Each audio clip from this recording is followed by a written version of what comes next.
तर एक महत्त्वाची बातमी आंतरराष्ट्रीय जगतातनं अमेरिकेतनं. जन्मासोबत मिळणारं अमेरिकन नागरिकत्व रद्द करणाऱ्या ट्रम्प यांच्या आदेशाला अमेरिकेतल्या 18 राज्यांनी विरोध दर्शवलाय.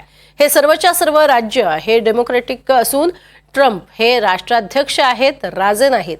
त्यामुळे त्यांचा निर्णय हा टोकाचा असल्याची टीका डेमोक्रॅटिक राज्यांनी केली आहे. विशेष म्हणजे हे सर्व 18 राज्य ट्रम्प यांच्या निर्णयाविरोधात कोर्टात गेलेत.